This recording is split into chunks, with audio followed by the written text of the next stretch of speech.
IMDb पर 8.5 की rating रखने वाली इस खतरनाक मूवी ने बड़ी बड़ी साइको किलर्स मूवीज को आसानी से पीछे छोड़ दिया है। जितना खतरनाक इसका पोस्टर आपको नजर आ रहा है, उतनी ही डरावनी इस मूवी की कहानी भी है, जिसको देखने के बाद आप एक अलग ही लेवल पर जाने वाले हो। तो कहानी की शुरुआत में हम एक आदमी को देखते हैं जो एक मरे हुए चूहे को उठाकर अपने साथ ले जाता है, लेकिन वो इसका क्या करता है ये इस कहानी का सबसे बड़ा सस्पेंस है, इसलिए मूवी को एंड तक जरूर देखना। अब नेक्स्ट सीन में हम आर्या नाम की लड़की को देखते हैं जो अपने फादर अथर्व के साथ कार में बैठी होती है। वो अपने पिता से अपने दोस्तों के साथ ट्रिप पर जाने की जिद कर रही होती है, लेकिन अथर्व का प्लान अपनी फुल फैमिली के साथ टाइम स्पेंड करने का होता है, इसलिए वो अपनी बेटी आर्या से दोस्तों के साथ ना जाकर फैमिली के साथ चलने को कहता है। लेकिन आर्या नहीं मानती और जिद करने लगती है और फाइनली रात को डिनर करते टाइम अथर्व हाँ बोल देता है, लेकिन उसकी शर्त ये थी कि उसे अपनी लाइव लोकेशन शेयर करती रहनी होगी। यहाँ हम आपको बता दें कि आर्या की फैमिली में टोटल 4 लोग हैं, उसके फादर अथर्व, उसकी मदर बीना और छोटा भाई अंश। तो अब नेक्स्ट सीन में हम सभी को फार्म हाउस जाते हुए देखते हैं,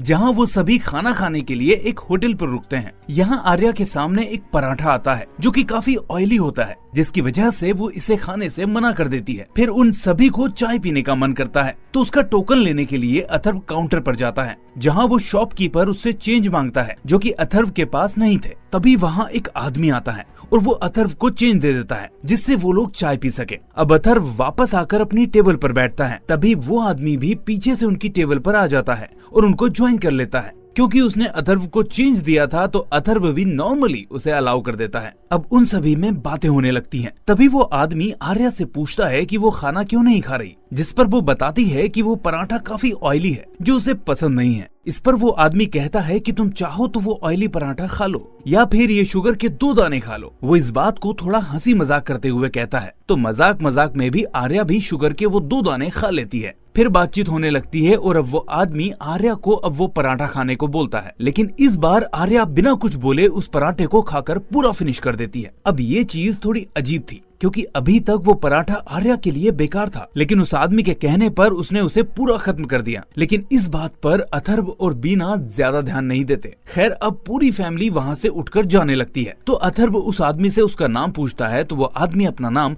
प्रताप बताता है। अब अगले सीन में हम पूरी फैमिली को फार्म हाउस में देखते हैं, जहाँ वो सभी एंजॉय कर रहे होते हैं। लेकिन तभी बीना की नजर फार्म हाउस के बाहर खड़े हुए प्रताप पर जाती है। उसे ये अजीब सा लगता है, तो वो अथर्व को इसके बारे में बताती है, जिसके बाद अथर्व प्रताप के पास जाता है, जहां प्रताप बोलता है कि उसका फार्म हाउस भी पास में ही है, लेकिन उसके फोन में नेटवर्क नहीं आ रहे हैं और उसकी कार भी खराब हो गई है, इसलिए वो अपनी बेटी को कॉल करना चाहता है, जिससे वो उसे आकर पिकअप कर ले। अब इस छोटी सी हेल्प के लिए अथर्व हाँ बोल देता है और उसे अंदर ले आता है। अथर्व उसे बिठाकर चेंज करने चला जाता है और बीना भी उसके लिए कॉफी बनाने चली जाती है। अब उन दोनों के जाने के बाद हम प्रताप को आर्या पर नजर रखते हुए देखते हैं। अब अथर्व वापस आता है और वो प्रताप के बताए हुए नंबर पर कॉल करता है, लेकिन वो नंबर नेटवर्क इशू की वजह से नहीं लग पाता। इसी बीच अथर्व किसी काम से ऊपर चला जाता है और तभी वहाँ आर्या आ जाती है। अब यहाँ प्रताप आर्या से जो कुछ भी पूछता है, आर्या एक एक करके उसे सब कुछ बताना शुरू कर देती है, कुछ बातें जो उसे बतानी भी नहीं चाहिए। यहाँ तक कि वो अपने बॉयफ्रेंड के बारे में भी सब कुछ प्रताप को बता देती है।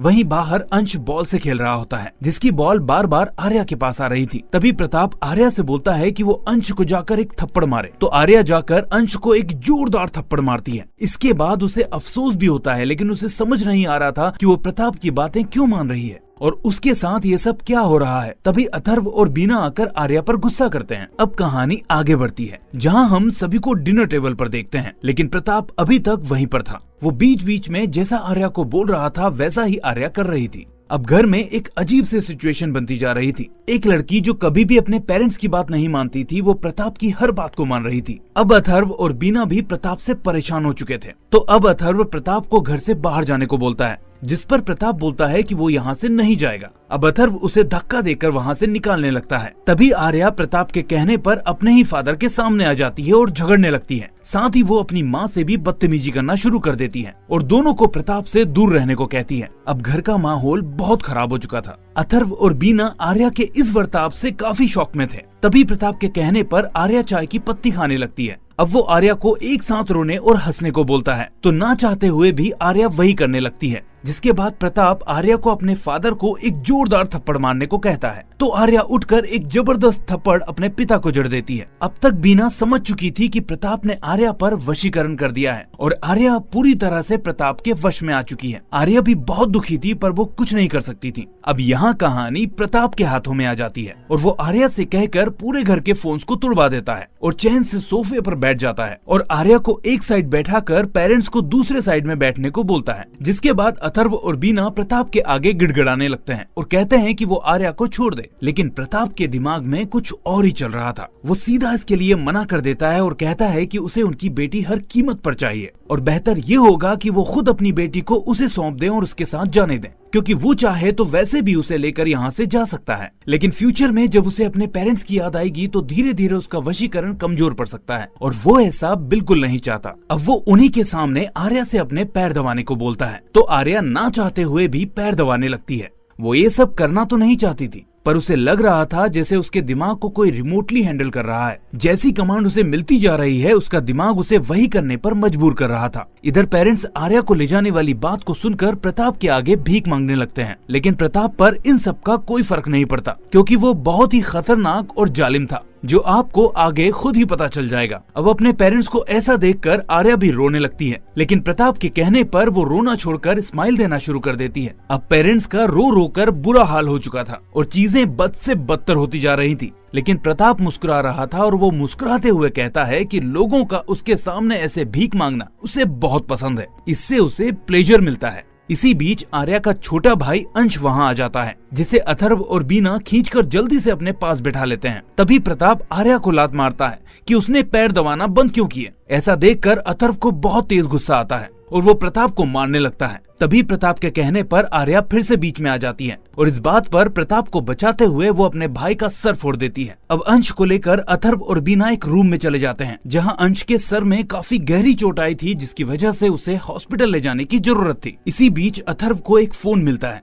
जो कि स्विच्ड ऑफ था, जिसे वो चार्ज पर लगा देता है। तभी बीना प्रताप के पास रिक्वेस्ट करने जाती है कि वो अंश को हॉस्पिटल ले जाने के लिए हाँ कर दे, लेकिन प्रताप को इन सब से कोई मतलब नहीं था। वो आराम कर रहा होता है और आर्या उसकी सेवा। वो अंश को ले जाने के लिए साफ मना कर देता है, लेकिन बीना बार बार रिक्वेस्ट करने लगती है, जिसके चलते वो आर्या से एक चाकू लेने को कहता है और बोलता है कि अगर उसके पेरेंट्स इवन उसका भाई भी अगर उसके पास आए तो वो उन्हें जान से मार दे। तब तक अथर्व भी नीचे आ जाता है और प्रताप से माफी मांगने लगता है, जिस पर प्रताप उसे नाक रगड़ने को बोलता है। तो अथर्व प्रताप के आगे जमीन पर नाक रगड़कर उससे माफी मांगने लगता है, लेकिन इसके बाद भी प्रताप नहीं मानता, बल्कि उसे तो ऐसा करके बहुत मजा आ रहा था जिसे वो एंजॉय कर रहा था। दोस्तों, यहाँ कुछ ऐसे सीन्स हैं जो बहुत ही भयानक है और कुछ लोगों को मेंटली डिस्टर्ब्ड भी कर सकते हैं। अब आगे वो आर्या को डांस करने के लिए बोलता है तो वो काफी देर तक नाचती ही रहती है। वो रोती है, हंसती है, पर नाचना बंद नहीं करती। काफी देर बाद जब स्पीकर डिस्चार्ज होकर बंद हो जाता है तब जाकर वो रुकती है और अब उसे बहुत तेज प्यास लगती है। तभी बीना जल्दी से जाकर पानी लेकर आती है, लेकिन प्रताप आर्या को पानी न पीने के लिए बोलता है, जिसके बाद कितनी भी दिक्कत होने पर वो पानी नहीं पीती और पानी को फेंक देती है। इसके बाद प्रताप आर्या से बोलता है कि कोई उसे छू ना पाए, वो सोने जा रहा है। जिसके बाद आर्या खड़ी हो जाती है हाथ में चाकू लेकर प्रताप की सेफ्टी के लिए। अब बीना ऊपर अथर्व को प्रताप के सोने के बारे में बताती है, जिसके बाद वो प्रताप को बैट से मारने के लिए नीचे आता है, लेकिन नीचे जाते ही वहाँ उसे अपनी बेटी आर्या दिखाई देती है, जो अपने पिता को वापस जाने के लिए बोलती है, क्योंकि वो उन्हें मारना नहीं चाहती थी, लेकिन अगर वो पास आते हैं तो ना चाहते हुए भी उसे उनको मारना पड़ता। यहाँ प्रताप का वशीकरण इतना ज्यादा स्ट्रॉन्ग था कि आर्या खड़े खड़े ही पी कर देती है, लेकिन वहाँ से हट नहीं पाती। अब अपनी बेटी की इतनी बुरी हालत को देखकर अथर्व चुपचाप वहाँ से चला जाता है। अब ऊपर जाकर वो जोर जोर से रोने लगता है, जिसके बाद बीना उसे चुप कराती है। कुछ देर बाद प्रताप बीना को बुलाता है और कहता है कि वो आर्या के लिए कपड़े लेकर आए क्योंकि उसने पी कर दी है, जिस पर बीना कहती है कि वो उसे वॉशरूम में ले जाएगी और चेंज करा देगी, लेकिन वो कहता है कि आर्या यहीं चेंज करेगी उसके सामने। वो उसके सामने से कहीं भी हटनी नहीं चाहिए। वो कपड़े लाए और यहीं उसके सामने चेंज कराए, लेकिन बीना नहीं मानती और हाथ जोड़कर उसके सामने रिक्वेस्ट करने लगती है। तभी प्रताप आर्या को अपने कपड़े उतारने को बोलता है, जिसे सुनकर आर्या अपने कपड़े वहीं उतारने लगती है, जिसे देखकर बीना उसे रोकती है, लेकिन आर्या अपनी माँ को जोर से धक्का दे देती है और काफी अजीब तरीके से उनकी ओर देखने लगती है, जिसके बाद बीना कुछ नहीं कर पाती और वही पैंट लाकर आर्या को प्रताप के सामने ही पहनाने लगती है। अब ये इस मूवी का काफी ऑकवर्ड सीन होता है और मूवी अगली होती चली चली जाती है। जिसके बाद अब प्रताप आर्या से कहता है कि वो अपने छोटे भाई अंश को खत्म कर दे, जिसे सुनकर अथर्व और बीना जोर जोर से रोने लगते हैं और प्रताप के आगे हाथ पैर जोड़ने लगते हैं कि वो अंश को छोड़ दे। यहाँ प्रताप उनको 5 मिनट का समय देता है कि वो अपने बेटे को कहीं भी छुपा दें। क्योंकि अब कोई रास्ता नहीं था तो वो दोनों अंश को छुपाने चले जाते हैं। यहाँ पीछे से प्रताप आर्या को उसके भाई के खिलाफ इस तरह भड़काता है कि वो किसी भूखे जानवर की तरह अंश को ढूंढने लग जाती है। वहीं ऊपर अथर्व और बीना अंश को अंदर रूम में लॉक करके उसकी चाबी फेंक देते हैं। तभी आर्या आकर रूम के गेट को खोलने की कोशिश करती है। इसी बीच प्रताप भी वहां आ जाता है और अथर्व और बीना को नीचे भेज देता है। इसके बाद आर्या एक टेबल को जोर जोर से रूम के गेट पर मारने लगती है और फाइनली गेट खुल जाता है, लेकिन अंश उसे वहां नहीं मिलता। जिसके बाद वो अब हर जगह अंश को ढूंढने लग जाती है। इधर नीचे प्रताप अथर्व और बीना पर नजर रखे हुए था और साथ ही बार बार आर्या को कुछ न कुछ करने को बोले जा रहा था। तभी अचानक ऊपर से अंश के चिल्लाने की आवाज आती है,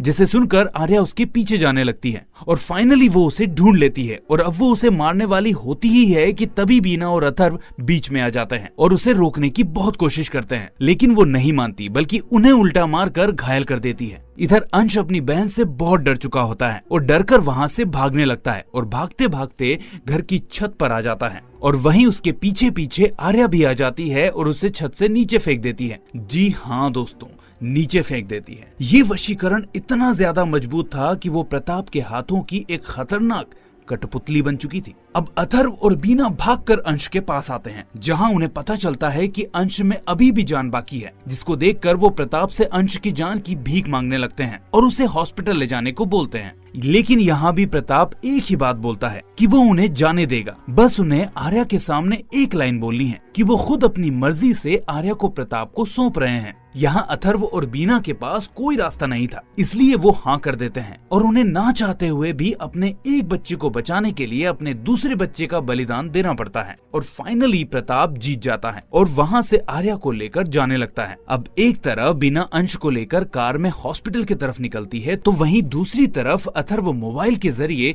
आर्या के पीछे जाने लगता है, क्योंकि आर्या के फोन की लाइव लोकेशन ऑन थी। जैसा उसने शुरुआत में अपने फादर से कहा था कि वो अपनी लाइव लोकेशन ऑन रखेगी, और वो लोकेशन अथर्व के दूसरे फोन पर शेयर्ड थी। अब मूवी आगे बढ़ती है, जहां हमें इस मूवी का सबसे भयानक सीन दिखाई देता है, जब प्रताप आर्या को अपने साथ अपने घर लेकर आता है। दरअसल वो घर एक घर नहीं बल्कि एक डरावनी जेल थी, जहां आर्या जैसी पता नहीं कितनी ही लड़कियों पर उसने वशीकरण करके वहां उन्हें कैद करके रखा हुआ था, और हम कल्पना भी नहीं कर सकते कि वो उन सभी से क्या क्या करवाता होगा। मतलब आर्या के पेरेंट्स की तरह पता नहीं कितने ही माँ बाप के साथ वो ये सब कर चुका था। कुछ टाइम बाद अथर्व लोकेशन के जरिए वहां पहुंच जाता है, लेकिन प्रताप ने वहां अपनी सेफ्टी के लिए पहले से ही गार्ड्स लगाए हुए थे, और उसे उन लड़कियों से अथर्व के आने की खबर मिल जाती है, जिसके बाद वो उन लड़कियों से अथर्व को जानवरों की तरह पिटवाता है, जिससे अथर्व काफी घायल हो जाता है। अब यहाँ प्रताप अपने बारे में सब कुछ अथर्व को बताने लगता है। तभी अचानक से उठकर अथर्व केची के दोनों हिस्सों को आर्या के कानों में डाल देता है, जिससे कि वो अब प्रताप की कोई भी बात सुन ही ना पाए। साथ ही वो प्रताप पर हमला कर देता है और प्रताप की जीभ भी उखाड़कर अलग कर देता है, जो इस सब की जड़ थी। अब प्रताप का वशीकरण किसी भी काम का नहीं रहता और कहानी पलट जाती है। अब हमें मूवी की शुरुआत का सीन दिखाया जाता है, जहां एक आदमी मरे हुए चूहे को उठाता है और उससे कुछ बनाने लगता है। तो ये आदमी कोई और नहीं बल्कि अथर्व था, जिसने प्रताप को ही कैद कर लिया था, और उसकी जिंदगी उसने जानवरों से भी बदतर कर दी थी, और इसी तरह से वो उससे बदला ले रहा था, क्योंकि उसी रात उसकी बेटी एक मेंटली जेल में कैद थी। और यही नहीं, उसका बेटा अंश और उसकी पत्नी बीना की भी उसी रात हॉस्पिटल जाते हुए एक्सीडेंट होने की वजह से मौत हो चुकी थी, जिसकी वजह से अथर्व बुरी तरह से टूट चुका था। अब मूवी के एंड सीन में हम आर्या को देखते हैं, जो बहुत अजीब सी हो गई थी। वो एक जिंदा लाश बन के रह गई थी, क्योंकि वशीकरण इतना स्ट्रॉन्ग था कि आज तक टूटा ही नहीं था। और इसी सीन के साथ इस खतरनाक मूवी का भी एंड हो जाता है। तो दोस्तों, सीरियल किलर्स तो मैंने बहुत देखे हैं, लेकिन ये मूवी एक अलग ही लेवल की है। एक गुजराती फिल्म की स्टोरी इतनी खतरनाक हो सकती है, ये कोई सोच भी नहीं सकता। सच में एक मूवी को हिट करने के लिए सिर्फ उसकी कहानी ही काफी है। बाकी आपको ये कहानी कैसी लगी हमें कमेंट करके जरूर बताएं, और ऐसी ही शानदार थ्रिलर हॉरर मूवीज के लिए इस चैनल को सब्सक्राइब करना ना भूलें। फिर होगी मुलाकात एक नई कहानी के साथ। तब तक के लिए टेक केयर, बाय बाय।